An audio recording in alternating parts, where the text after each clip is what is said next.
তো তোর বাপে 14 বছর বয়সে এই বাঁশবাগান আশবাগানে যায় জেনায় লিপ্ত ছিল, তোর বয়স 25, কয় এখনো ছেলেটা বড় হয়নি। তো দোষ ইসলামের এখানে? তোর বাপের, তোর জান্নাতের প্রতি পরোয়া নেই, তোর টাকার প্রতি পরোয়া আছে। তোর বাপ তোর জান্নাত সেভ করতে চায় না, তোকে নাকি ভালোবাসে। তোর বাপ তোর ইজ্জতের পরোয়া করে না, তোকে নাকি ভালোবাসে। যুবক ভাই আমার, কি বলিস কি তুই? এই পৃথিবী আর পৃথিবীতে যা আছে এর চেয়ে মূল্যবান হচ্ছে এই মেয়েটা। তো এরকম মূল্যবান একটা জিনিস ওর ধরে ছুঁয়ে তুই ওকে ওর মূল্য কমিয়ে দিবি? এত বড় জুলুম ওর প্রতি তোর! তুই আল্লাহকে ভয় করিস না তাই বলে এতটা? বোন আমার, তোমার বয়স মাত্র 12, কেন তুমি কারো বিছানায় চলে যাচ্ছ? ওয়াই? তুমি দেখো না তোমার বড় বোন প্রেম করেছে 3টা, বিয়ে কারো সাথে হয়নি। শিক্ষা নাও ওখান থেকে। বোন আমার, তুমি দেখো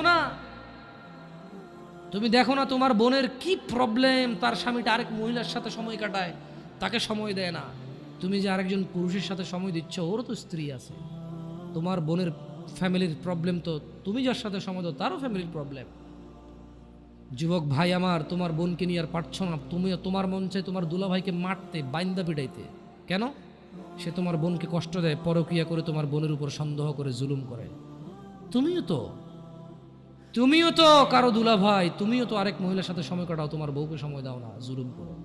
তোমার শালারও তো মন চায়, তোমার সম্বন্ধী শ্বশুরও তো মন চায় জামাই বা দুলাভাইয়ের পিটাই ধরে কথা। কেন এভাবে বিচার করো না যুবক? বোন আমার, তোমার বয়স মাত্র 14, মাত্র। তুমি এই বয়সে সিগারেট খাওয়া শুরু করে দিছ, আফসোস বোন আমার। আর তুমি তোমার এই নাজুক, এই মহামূল্যবান, ইজ্জতদার তোমার শরীরকে আল্লাহ কত মূল্যায়ন করছে। তুমি জাহান্নামে গেলে তোমার বাপ জাহান্নামে যাবে, ভাবা যায়? মানে তুমি তোমার বাপের কান, তুমি তোমার ভাইয়ের কান, তুমি তোমার স্বামীর কান, ওরা হলো মাথা। আচ্ছা, তুমি হলো মাথা, ওরা হলো কান।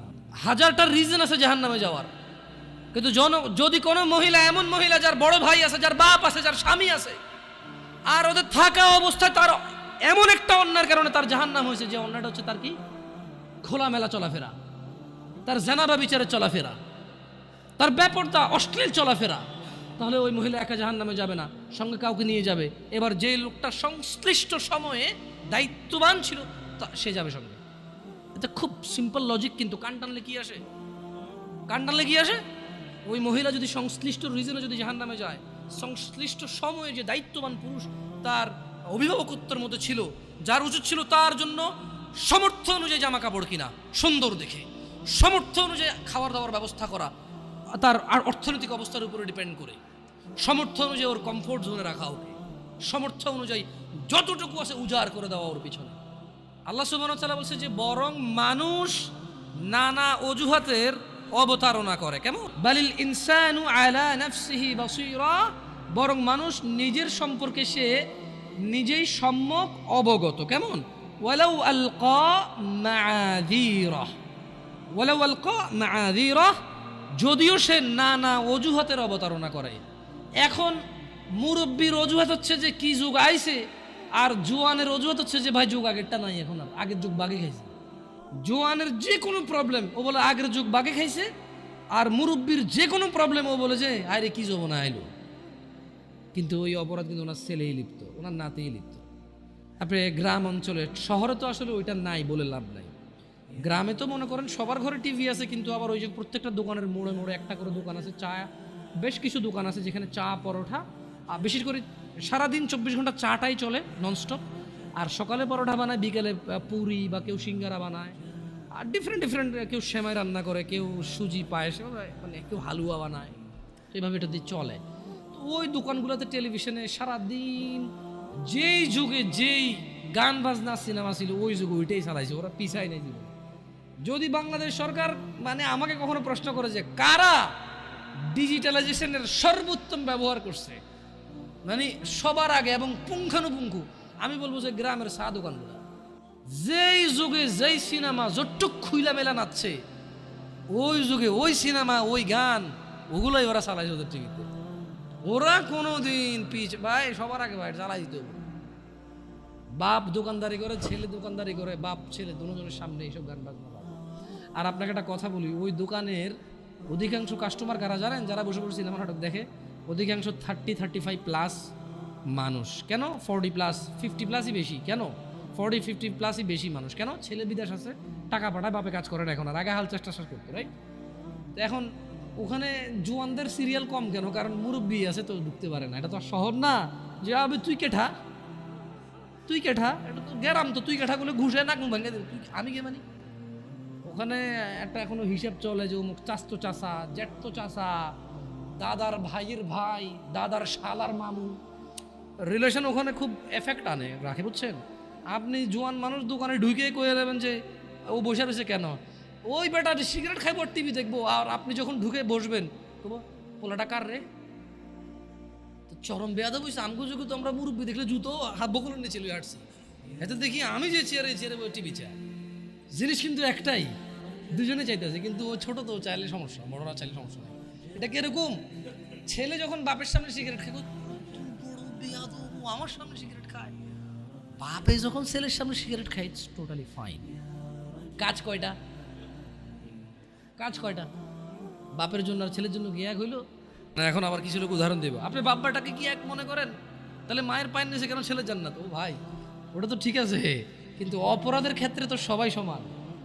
কারণ অপরাধ তো বাপের সাথে করতেছে না, করতেছে কার সাথে?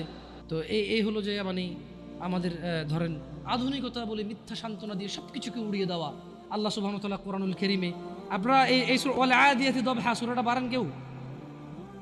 এই ওয়াল আদিয়াতি দবহা মানে এই সূরার মধ্যে খুব সুন্দর একটা আয়াত আছে। আমি প্রায় যখন মাগরিবের নামাজে এই সূরাটা পড়ি, আমার মানে সুবহানাল্লাহ, নিজেকে নিজে দাওয়াত দেওয়া হয়, নিজের ব্যাপারে নিজের উদাসীনতাগুলো ধরা পড়ে। কেন? ওখানে আল্লাহ তাআলা বলছে যে আউযু বিল্লাহি মিনাশ শাইতানির রাজীম, ইন্নাল ইনসানা লিরাব্বিহি লাকানুদ, নিশ্চয়ই মানুষ তার রবের প্রতি বড়ই অকৃতজ্ঞ। আল্লাহ স্বীকৃতি দিচ্ছে, আল্লাহ স্টেটমেন্ট দিচ্ছে, আল্লাহ ঘোষণা দিচ্ছে, আল্লাহ জানিয়ে দিচ্ছে মানুষকে মানুষের স্বভাব চরিত্র। ইন্নাল ইনসান, নিশ্চয়ই মানুষ, লিরব্বিহি, তার রবের প্রতি, লাকানুদ, বড়ই অকৃতজ্ঞ, ওয়া ইন্নাহু আলা যালিকা লাশাহীদ, এবং সে যে অকৃতজ্ঞ তার রবের প্রতি, এই কর্মে সে নিজেই সাক্ষী। তো অকৃতজ্ঞ অনেকগুলো কারণের মধ্যে ছোট্ট একটা কারণ হিসেবে আল্লাহ বলছে যে ওয়া ইন্নাহু, সে তার রবের প্রতি তো খুব অকৃতজ্ঞ এবং এর জন্য সে নিজেই তার সাক্ষী। সে অকৃতজ্ঞ তো করে ওয়া ইন্নাহু লিহুব্বিল খায়রি লাশাদীদ, আর ধন সম্পদের প্রতি অবশ্যই সে খুব আসক্ত। আফালা ইয়ালাম, সে কি জানে না? ইযা বু'সিরা মা ফিল কুবুর, যখন কবরে যা কিছু আছে সেগুলোকে উত্থিত করা হবে, উত্থান করা হবে, উপস্থিত করা হবে। ইন্নাল ইনসানা লিরাব্বিহি লাকানুদ, নিশ্চয়ই মানুষ তার রবের প্রতি অকৃতজ্ঞ, মহিলা এবং পুরুষ উভয়কে এখানে বলছে। ওয়া ইন্নাহু আলা যালিকা লাশাহীদ, আর নিশ্চয়ই এই কাজে সে নিজেই সাক্ষী। ওয়া ইন্নাহু লিহুব্বিল খায়রি লাশাদীদ, ধন সম্পদ জমিয়ে রাখতে সে খুবই আসক্ত, খুবই আসক্ত। তোরে যা আছে তা উত্থিত করা হবে। এটা কি সে জানেন? আমরা কি জানি না আমরা মরবো? বাট আমরা তো তখন জানি না। যখন আমরা ধন সম্পদে খুব আসক্ত হয়ে যাই, যখন আমরা ছেলে সন্তানে খুব আসক্ত হয়ে যাই, তখন তো আমরা এটা মাথায় রাখি না। হারাম হালাল, আল্লাহ এবং মানুষের, আমার কাজ আর আল্লাহর কাজ, তখন তো আমরা ইম্পর্টেন্সটা দিতে পারি না। সত্য থেকে বিমুখ হওয়া অন্যতম একটি কারণ যুবকদেরকে বেখেয়ালি করে রেখেছে। আল্লাহ তাআলা কোরআনুল কারীমে বলছেন, ওয়ামান আযলামু মিম্মান যুক্কিরা বিআয়াতি রাব্বিহ, আর তার চেয়ে অধিক জালেম কে হতে পারে? আর তার চেয়ে অধিক জালেম কে হতে পারে? বিআয়াতি রাব্বিহ, যাকে তার রবের আয়াত সমূহ সম্পর্কে স্মরণ করিয়ে দেওয়া হয়েছে। ফাআরাদা আনহা ওয়া নাসিয়া মা কদ্দামাত ইয়াদাহ, অতঃপর সে তা থেকে মুখ ফিরিয়ে নিয়েছে, বিমুখ হয়েছে। এবং সে ভুলে গিয়েছে ইন্না জাআলনা আলা কুলুবিহিম আকিন্নাহ আন ইয়াফকাহুহু ওয়া ফি আযানিহিম ওয়াকরা ওয়া ইন তাদউহুম ইলাল হুদা ফালান ইয়াহতাদু ইযান আবাদা। আর তার চেয়ে অধিক জালেম কে হতে পারে যাকে তার রবের আয়াত সমূহ সম্পর্কে স্মরণ করিয়ে দেওয়া হয়েছে অতঃপর সে তা থেকে মুখ ফিরিয়ে নিয়েছে এবং সে ভুলে গিয়েছে, তার দু হাত পেশ করেছে। নিশ্চয়ই আমরা, আল্লাহ বলছেন, তাদের অন্তরের উপর আবরণ দিয়েছি যেন তারা কোরআন বুঝতে না পারে, এবং তাদের কোনো বধিরতাও, তাদের কানে বধিরতাও এঁটে দিয়েছি। আর আপনি ও মুহাম্মদ সাল্লাল্লাহু আলাইহি সাল্লাম তাদেরকে সৎ পথে ডাকলেও তারা কখনো সৎ পথে আসবে না। তার মানে যখন মানুষ জুলুম করে, জুলমের সর্বোচ্চ পর্যায়ে চলে যায়, তখন তার জন্য দুর্ভাগ্য, আল্লাহ তার হৃদয়কে আবরণ দিয়ে ঢেকে দেয়। খবরদার যুবক ভাইরা আমার, জানা ব্যভিচার, গান বাজনা, নেশা, এটাই তো তোমাদের মূল প্রবলেম এখন।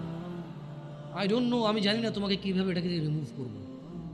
ওয়াল্লাহি আমি কোনো মন্ত্র জানি না, আমি কোনো তন্ত্র জানি না। এই পৃথিবীতে কে এমন মন্ত্র জানে, তন্ত্র জানে, তাও আমি জানি না।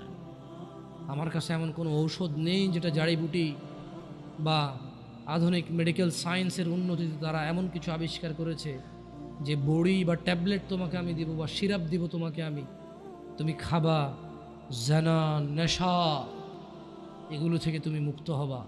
আমার জানা নাই। তোমাকে একটাই জিনিস, বোন আমার, তোমার বয়স মাত্র 12, কেন তুমি কারো বিছানায় চলে যাচ্ছ? ওয়াই? তুমি দেখো না তোমার বড় বোন প্রেম করেছে 3টা বিয়ে, কারো সাথে হয়নি? শিক্ষা নাও ওখান থেকে। বোন আমার, তুমি দেখো না, তুমি দেখো না তোমার বোনের কি প্রবলেম, তার স্বামীটা আরেক মহিলার সাথে সময় কাটায়, তাকে সময় দেয় না। তুমি যে আরেকজন পুরুষের সাথে সময় দিচ্ছ, ওরও তো স্ত্রী আছে।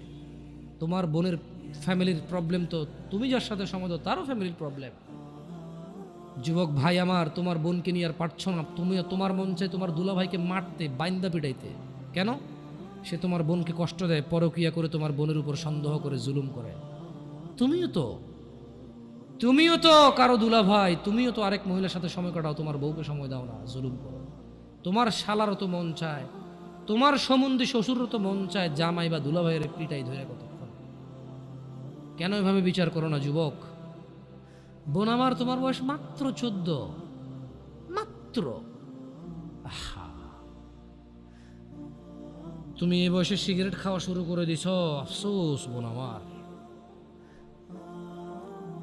আর তুমি তোমার এই নাজুক, এই মহামূল্যবান, ইজ্জতদার তোমার শরীরকে আল্লাহ কত মূল্যায়ন করছে।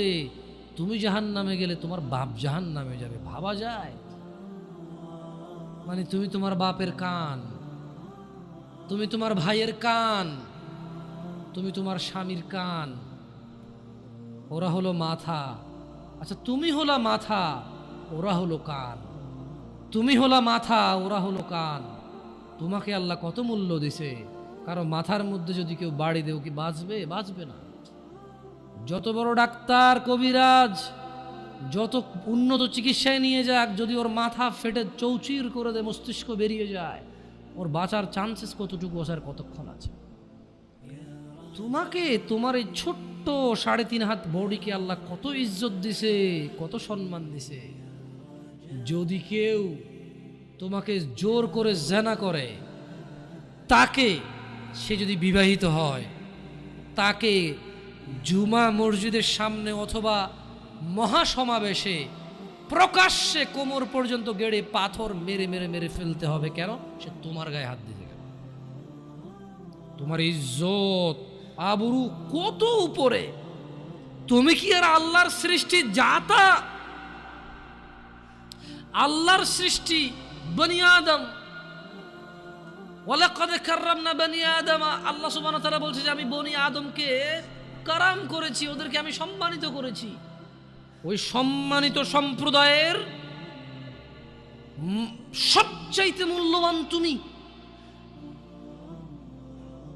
তোমার ব্যাপারে এই যে মানুষগুলো, এই যে পুরুষগুলো, আদম আলাইহিস সালাম ওনার উম্মতের নবী ছিল, কিন্তু মুহাম্মদ রাসূলুল্লাহ সাল্লাল্লাহু আলাইহি সাল্লামের উম্মত যত পুরুষ, এইবার সে রাজা মহারাজা, এইবার সে কিছু একটা, সে যদি পুরুষ হয়, সে যদি মুসলিম মনে করে নিজেকে, তাকে তার রাসূলটাকে বলছে, এই আমার উম্মত যদি তুই নিজেকে মনে করিস তবে শোন, একজন উত্তম নেক সৎ স্ত্রী দুনিয়াতে যা আছে এর চাইতে বেশি মূল্যবান। তার মানে ওই যে পুরুষ তার কাছে মূল্যবান, যেই পুরুষের কাছে নেক স্ত্রী নেই সেই পৃথিবীতে ধনী হতে পারবে না। ধন সম্পদ, ধনী দরিদ্র তো কিছুটা কাউন্ট হয়, স্বর্ণ আছে এত ভরি, রূপা আছে এত ভরি, জমি আছে এত বিঘা, গাড়ি আছে এতটা, ব্যাংকে টাকা আছে এতটুকু, কোম্পানির মালিক হলো $10,000 বিলিয়ন, কোম্পানির প্রাইস 2,000 কোটি টাকা কোম্পানির প্রাইস। এভাবেই তো ধনী দরিদ্র, বিল গেটস, ওই যে কি কয় এটাকে, কি আছে, আম্বানি টাম্বানি, এভাবেই তো ধনী দরিদ্র হিসাব দেয়, রাইট? কিন্তু যার কাছে যেদিন বিচার হবে কে ধনী ছিল কে দরিদ্র ছিল, সেদিন যার কাছে নেক স্ত্রী থাকবে না সে ধনীদের লিস্টে আসতে পারবে না। একজনের কাছে যদি পুরো পৃথিবী আর পৃথিবীতে যা আছে, একজনের কাছে যদি পুরো পৃথিবী আর পৃথিবীতে যা আছে সব কিছু থাকে, নেক স্ত্রী না থাকে, আরেকজনের কাছে যদি শুধু নেক স্ত্রী থাকে, এটা বলে প্রমাণ হয় যে নেক স্ত্রী, তাহলে ইসলাম ওকে ধনী বলে, কে দরিদ্র বলে, কি মিসকিন বলে, বেচারা ও তো লাইফে সুখী না, ও কি বেচারা, আহা ওর জীব মিসকিন বেচারা। তোমাকে কত মূল্য দিছে চিন্তা করছো রাসূল সাল্লাল্লাহু আলাইহি সাল্লাম?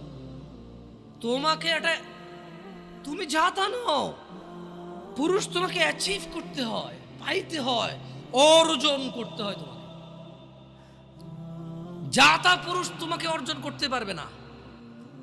যে পুরুষ তোমাকে মূল্যায়ন করতে পারবে না সেই পুরুষ তোমার সতীত্বের খেয়াল রাখতে পারবে না। যেই পুরুষ তোমার মূল্যায়ন করতে পারবে না সেই পুরুষ তোমার সতীত্বের পরোয়া করতে পারবে না, মূল্যায়ন করতে পারবে না। এটার মর্ম, এটার ইজ্জত, এটার শান্তি সে জানবে না। মিসকিন বেচারা, বোকা, হতভাগা, পাগল, দরিদ্র, ফকির, জীবনে কিচ্ছু নাই ওর, যার কাছে তুমি নেই। বোন আমার, যার কাছে তুমি নেই তার কাছে পৃথিবীর কোনো সম্পদ নেই। বোন আমার, 12 বছর 15 বছর বয়সে তুমি কেন বিবাহের পূর্বে আরেকজনকে তোমার শরীর ধরতে দাও? আর যুবক ভাই আমার, কি বলিস কি তুই? এই পৃথিবী আর পৃথিবীতে যা আছে এর চেয়ে মূল্যবান হচ্ছে এই মেয়েটা। তো এরকম মূল্যবান একটা জিনিস ওর ধরে ছুঁয়ে তুই ওকে ওর মূল্য কমিয়ে দিবি? এত বড় জুলুম ওর প্রতি তোর? তুই আল্লাহকে ভয় করিস না তাই বলে এতটা বলিস? তুই কি কারো গাড়ির গ্লাস ভাঙছিস জীবনে? না। কেন ওর লস হবে? তুই কি কোনোদিন কোনো মানুষকে ঘুষি দিছিস? না, কারণ তাহলে ও বেচারা কষ্ট পাবে। তুই কি জীবনে কারো পেটে ছুরি ঢুকাই দিছিস? না, ও মরে যাবে, তাহলে ওর ফ্যামিলি ক্ষতিগ্রস্ত, লসে পড়ে যাবে। তুই কি কারো টাকা মারছিস কোনোদিন? না, তাহলে ওর ফ্যামিলি টাকার কারণে কষ্ট পাবে। তাহলে তুই এত ছোট ছোট বিষয়গুলো খেয়াল রাখিস যে আরেকজনের লস হবে? তাহলে তুই এই মেয়েটার জীবনটাকে তুই কি করলি? তুই পুরো পৃথিবী আর পৃথিবীতে যা আছে সবকিছু বিক্রি করলে যে সম্পদ হবে, সবকিছু অর্জন করলে যে অর্জন হবে, এর চাইতে মূল্যবান তুই ওকে সতীত্ব থেকে বের করে নিয়ে আসলি? তুই তোর সামান্য ডিজায়ার ফুলফিল করার জন্য, যেটা আল্লাহ তোর জন্য বৈধ করেছে, কবুল বললে তোর বাপের দোষ, আল্লাহর তো দোষ না, তোর বাপের দোষ, সমাজের তো দোষ না। তোর বাপ তোকে বিয়ে করে না ভাই আমার, তোর বাপ মনে করে তুই ছোট, 18 বছর বয়স তোর বাপ মনে করে তোর বাপ 16 বছর বয়সে হস্তমৈথুন করছে, তোর 22 বছর, তুই এখনো ছোট, নুনু খাস, দুধু খাস। তোর বাপের অজ্ঞতা, ইসলামের দোষ দিবি কেন তুই এটা? তোর বাপ 13 বছর বয়সে চাস্তবন জাটতবন নিয়ে পালাই গেছে, এরপরে সবাই মিলে ধরে আনছে। এরপর তোর বাপের তোর দাদারা বলছে কলিযুগ শেষ হয়ে গেছে। 20 বছর আগের কথা বলতেছি আর কি। তোর বাপ 14 বছর বয়সে লুকায় খেরেছিন ওই কি। আরে ভাই, আপনি শহরের ভাই, শহরের বয়স করতে গেছে, হ্যাঁ? আর সব মানুষ শহরে গেলাম, আমি দেখছি তো। ঢাকা শহর খালি হয়ে যায় কেন তাহলে ঈদে? আমারে বলেন না যে আমরা না ঢাকা শহরে থাকি, কিছু বুঝি না। হ্যাঁ, এবার বলবেন না আমাকে, আমি বাংলা পারি না, একটু পারি, এবার বলার দরকার নেই আমাকে, না? আমরা জানি আপনারা সব মানুষই গ্রামের, কারণ ঢাকা শহর ঈদ হলে সব খালি হয়ে যায়, কই যায় না। হ্যাঁ, তো তোর বাপ ওই যে এখন কেউ বলে না যে সুপারি বাগান চেনেন না, ওই যে খেরের চিন, এগুলো বোঝেন না বলেন না আমার, যে জামশেদ ভাই যে কন্টেক্সটে কথা বলে বুঝে আসে না। হ্যাঁ, একটু শিখেলে তো ও বলার দরকার নেই, কেমন আমি জানি আপনি বোঝেন না, বুঝার ভান করার দরকার। আচ্ছা, তো তোর বাপে 14 বছর বয়সে এই বাঁশবাগান আশবাগানে যায় জেনায় লিপ্ত ছিল, তোর বয়স 25, কয় এখনো ছেলেটা বড় হয়নি। দোষ ইসলামের এখানে? তোর বাপের তোর জান্নাতের প্রতি পরোয়া নেই, তোর টাকার প্রতি পরোয়া আছে। তোর বাপ তোর জান্নাত সেভ করতে চায় না, তোকে নাকি ভালোবাসে। তোর বাপ তোর ইজ্জতের পরোয়া করে না, তোকে নাকি ভালোবাসে। তুই নাকি ভালো মানুষ, পৃথিবীর সবচেয়ে সম্পদশালী জিনিসটাকে শুধু একটা এই মুখে মুখে চুমু দিয়ে একটা ওই যে এভাবে ছবি তুলেছি, এভাবে এরপরে ফোল্ডার বানায়, ফোল্ডার লক করে রাখছে যাতে কেউ না জানে। এরপরে ওই মাইয়ের বিয়ে ঠিক গেলে ধমক দেয়, ছবি পাঠাবো একটা একটা করে। সামান্য ডিজায়ার যেটা তোর হালাল ভাবে আল্লাহ দিয়েছে তোকে, একটু সবর কর, একটু সবর কর। তুই ক্লাস 5-এ পড়তেছিস, 6-এর জন্য ওয়েট করতেছিস না? তুই ক্লাস 8-এ পড়িস ভাই আমার, ছোট পিচ্ছি সোনামণি ভাই আমার, তোকে আমি আমার মাথায় রাখি। তুই বলছিস রাগ করিস না, তুই বললে আমি না, অত তো সিনেমা নাটক দেখি না, তোরাই কস, তুই বললে আপন, তাই তোরা আপন করে বলতেছি। আবার কইস না হুজুরের ব্যবহার খারাপ, উনি তুই করে কেন বল, উনি এভাবে কেন কথা বলেন, নিজেকে কি মনে করে? না, তোরাই ডায়লগ দিস, আসলে তুই বললে আপন মনে। আমি এই জন্য ভাই, তোরা আমার কইছিস তুই বললে আপন, আমি তুই কই। আমি তো সৌদি আরব বড় হয়েছি, আমি তো দেশে বড় হই নাই। আমি আসার পর সব ডায়লগ দেখছি, আসলে আপন জনকে তুই বলে, হ্যাঁ তুই বললে আপন মনে হয়। আমি তোরা আপন মনে করি, কারণ মুমিনুন ইখওয়া। 1450 বছর আগে আল্লাহ আমার কাছে তুই আমার ভাই, কত আপন তুই চিন্তা কর। তোরা তুই গমু না কারে গমু রে ভাই আমার, তুই আমার আচরণে যাইস না। হ্যাঁ, তুই আমার কত পুরনো ভাই তুই জানিস? আমার মায়ের পেটের ভাইটা আমি যেদিন জন্ম হয়েছি বুঝতে পারছি, সেদিন আমাকে আমার বাপ মা আমার পরিবেশ বলছো আমার মায়ের পেটের ভাই। কিন্তু অ্যাজ এ মুসলিম তুই আমার ভাই, 1450 বছর আগে এটা ঘোষণা হয়ে গেছে পৃথিবীতে। তোকে যদি আমি তুই না বলি, আদর করে না বলি, আপন না মনে করি, কাকে মনে করবো রে? তুই তো আমার তুই তো আমার আপন। এমন করিস না ভাই আমার, তোর বয়স সবে 14 বছর। একটু অপেক্ষা কর, একটু অপেক্ষা কর। তোর বাপ বিয়ে করেছে, তুই পৃথিবীতে আসছিস, তুই এমনি এমনি আসিস নি। তুইও বিয়ে করবি, তুইও পৃথিবীর সমস্ত সুখ পাবি ইনশাআল্লাহ। তোর ছেলে সন্তানও এমনি এমনি আসবে না, তুইও আল্লাহর দেওয়া নিয়ামত উপভোগ করবি এবং আল্লাহর প্রশংসা করবি। অপেক্ষা কর ভাই আমার, অপেক্ষা কর। খবরদার, খেয়ালি হওয়া যাবে না, বেখেয়ালি হওয়া যাবে না। আর নিজের সামান্য ডিজায়ারকে ফুলফিল করার জন্য পৃথিবীর সবচেয়ে দামি সম্পদটাকে সবচাইতে সস্তা নিকৃষ্ট করে দেওয়া যাবে না। কেমন? বিয়ের পূর্বে কোনো মেয়ের গায়ে হাত দিবি না ভাই আমার, খবরদার। বিয়ের পূর্বে কোনো মেয়ের সাথে কথা বলবি না, খবরদার। তোর যোগ্যতা নেই ওর সাথে কথা বলার। তুই কে রে? বামন হয়ে চাঁদের দিকে হাত বাড়াবি না। আমার বোনরা চাঁদ, ওয়াল্লাহি যেদিন ইসলামী শাসন আসবে, যেদিন ইমাম মেহেদী আসবে, যেদিন ঈসা আলাইহিস সালাম আবার আসবে, ওনার বোনদের উপর যারা হাত দেবে উনি হাত কেটে ফেলবে। তুই বামন হয়ে চাঁদের দিকে হাত বাড়াইস না। আমার বোনরা চাঁদ, ইসলাম মেয়েদেরকে চাঁদ বলেছে আর তোকে বামন বলেছে। বেটা তুই বেটা ছেঁড়া খাতা শুয়ে লাখ টাকার স্বপ্ন দেখিস, বিয়ের আগে মেয়ের গায়ে হাত দিস? তোর সাহস কত?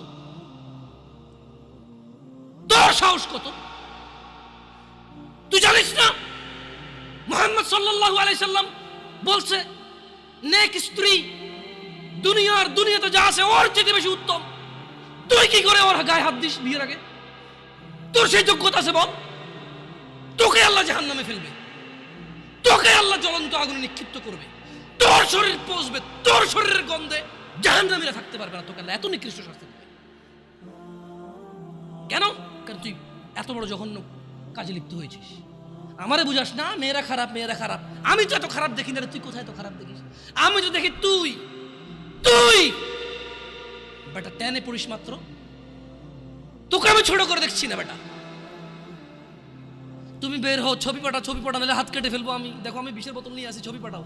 তুই বেটা আমার বোনটাকে বেটা ফুসলেছিস বেটা। ফাজিল, মেয়েরা খারাপ, মেয়েদের খারাপের কারণে দুনিয়া শেষ। তুই কে রে? তুই কি মেয়েরা খারাপ? শোন, আমাদের গ্রামে প্রবাদ আছে, ধর্মীয় কথা না এটা। এখন যেটা বলছি এটা প্রবাদ, এটা ধর্মীয় কথা না। কোনো মেয়ের দেখবেন হাঁটুর উপরে কাপড় ওঠে আর নামে না বেটা। তুই উঠাইছস হাঁটুর উপরে কাপড়, ও উঠায়নি। হাঁটু পর্যন্ত তুই উঠাইছস, আর এখন সে নামাচ্ছে না। তুই মনে করিস তুই বেঁচে গেছিস না? তুই মনে করিস তুই জিনাই জেনা না? না বেটা, ও তোর সাথে জেনা করেছে, এরপরে তোকে বাদ দিয়ে আরেকজনের সাথে করবে, আরেকজনের সাথে করবে। আর তুই সূচনা, তুই ওকে শিখাইছিস, এটা সবগুলো তোর উপরে আসবে বেটা।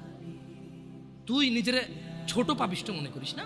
তুই মনে করিস কি হয়েছে, আমি তো একটা চুমাই নিছি, আমি তোকে বলছি ছবি তুলে পাঠাও, টয়লেটে যাও, ব্লাউজ খুলে ছবি তুলে পাঠাও, জামা খুলে ছবি তুলে পাঠাও।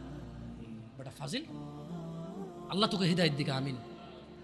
ভয় পা, আল্লাহকে ভয় পা। ছোট ভাই আমার, সবাই বুড়ো হয়ে মরে না, বহু মানুষ যৌবন্ত অবস্থায় মরে যায়। ছোট ভাই আমার, তোর ঘরেও বোন আছে, ভয় পা, আল্লাহকে ভয় পা। তুই এত বড় অপরাধে লিপ্ত হইস না। তুই মেয়েদের হাঁটু পর্যন্ত কাপড় তুলিস না, খবরদার, তুই এটা করিস না। তো মানুষ তো বেশি নাই, তারপর আলহামদুলিল্লাহ সবাইকে কবুল করুন, যেহেতু ঘরোয়া পরিবেশে। এখানে আল্লাহ সুবহানাহু ওয়া তাআলা সূরা ইউসুফের মধ্যে ইউসুফ আলাইহিস সালামের একটা তথ্য তুলে দিয়েছেন আমাদেরকে। কি? ওয়ামা উবাররিউ নাফসি। ইউসুফ আলাইহিস সালাম বললেন, আর আমি নিজেকে নির্দোষ মনে করি না। ইউসুফ আলাইহিস সালাম কি বললেন? কি বলছে? ওয়ামা উবাররিউ নাফসি, আর আমি নিজেকে নির্দোষ মনে করি না। ইন্নান নাফসা লাআম্মারাতুন বিসসুই ইল্লা মা রাহিমা রাব্বি ইন্না রাব্বি গফুরুর রহিম।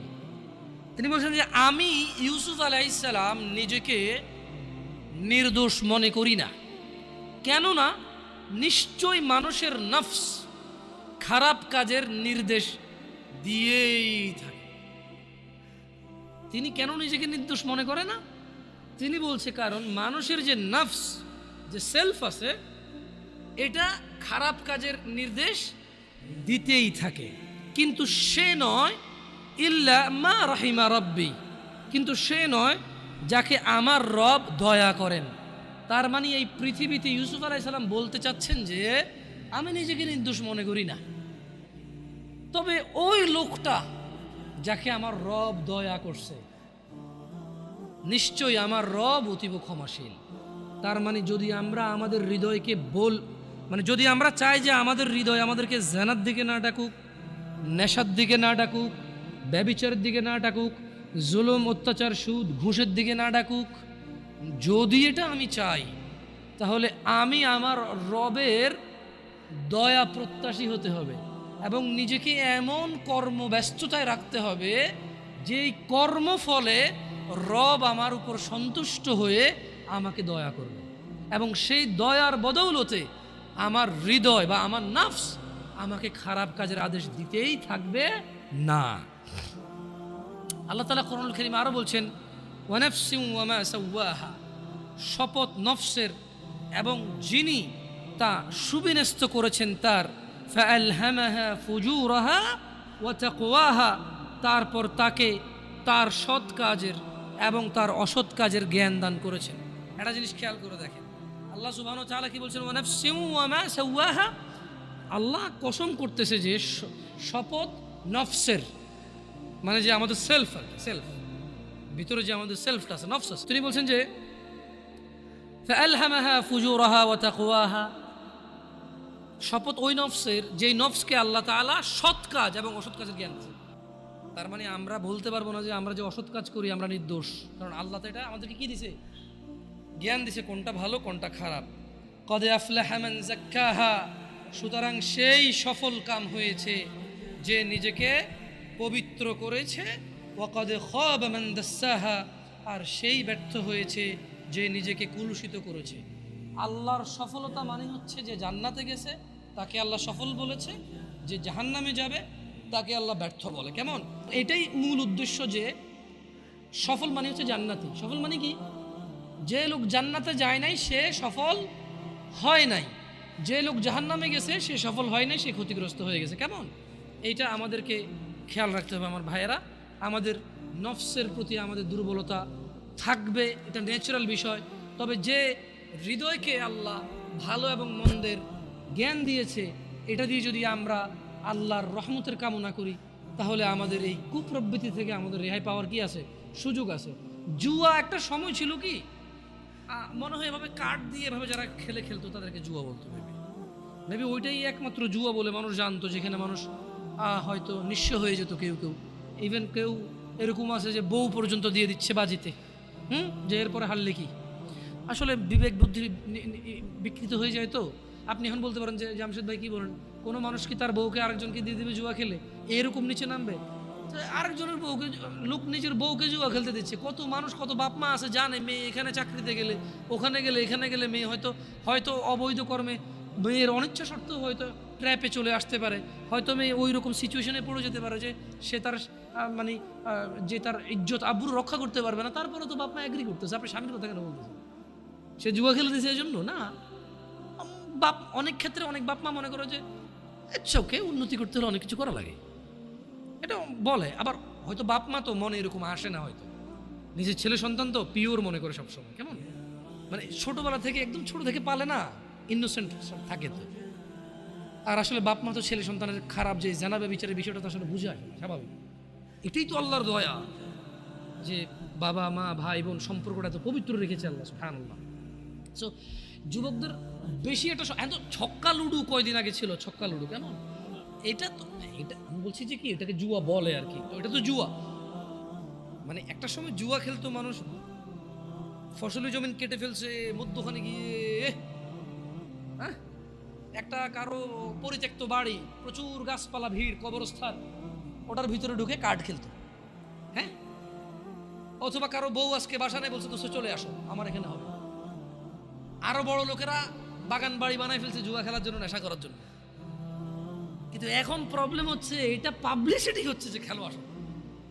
আচ্ছা, এটা হবেই বা না কেন? এখানে অনেকে ক্রিকেট প্রেমী থাকতে পারে, ক্রিকেট প্রেমী থাকতে পারে, এটা আপনার ব্যাপার। আমি ক্রিকেট সম্পর্কে খুব বেশি বুঝি না, এই জন্য ভালো মন্দ বলতে পারবো না। তবে এতটুকু বলবো, কোয়েশ্চেন করবো আর কি। ক্রিকেট তো এখন অনেকে পেশা হিসেবে নিয়েছে, রাইট? তো প্রতি বছর সার্কুলেশন দিয়ে বাংলাদেশ জাতীয় দলে কতজন খেলোয়াড় নেওয়া হয়? 100 মনে হয় না, 100 খেলোয়াড় তো নিয়োগ হয় না। 16 কোটি মানুষ কিন্তু উদ্বুদ্ধ হয়ে খেলাতে। অমুকে গাড়ি করে ফেলছে ক্রিকেট খেলে, তমুকে বাড়ি করে ফেলছে ক্রিকেট খেলে, অমুককে সারা দেশে চিনে গেছে, অমুক সেলিব্রিটি হয়ে গেছে, রাইট?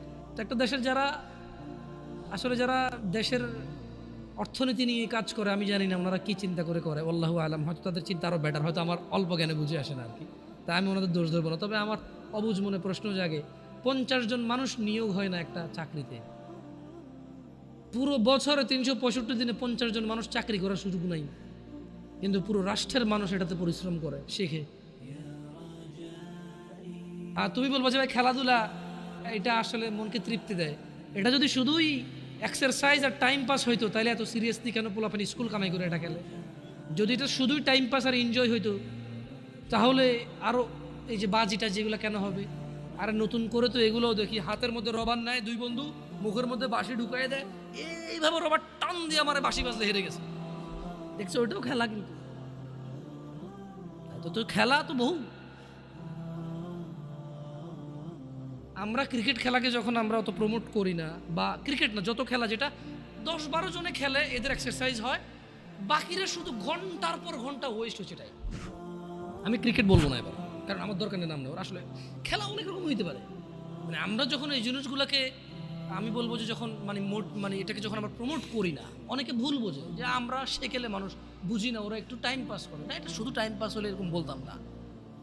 আমাদের আপত্তি লাগে কোন জায়গাগুলোতে, যখন 11 জন বা 20 জন 22 জনে খেলে, 11 কোটি 20 কোটি মানুষ পুরো পৃথিবীতে যখন ইন্টারন্যাশনাল ভাবে হয়, তখন বিলিয়ন্স মানুষ যখন বসে বসে এটা 1 ঘন্টা দেখলে 1 বিলিয়ন ঘন্টা, 24 ঘন্টায় একদিন অফিসিয়াল ডিউটি মানুষের 8 ঘন্টা, তাহলে কত লক্ষ কোটি শ্রমবাজার নষ্ট হয়েছে।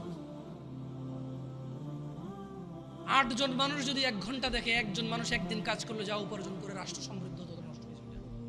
এখন বলবো তাহলে কি লাইফে কি কোনো এনজয় থাকবে না? না, খেলা বহু আছে যেটা শরীরের এক্সারসাইজ হয়, এবং যারা খেলে তারা নিজের খেলা নিয়েই ভাই ব্যাটিং আমার, ভাই বোলিং আমার, এরকম লাগে যায় না, ওটার কয় খেলা।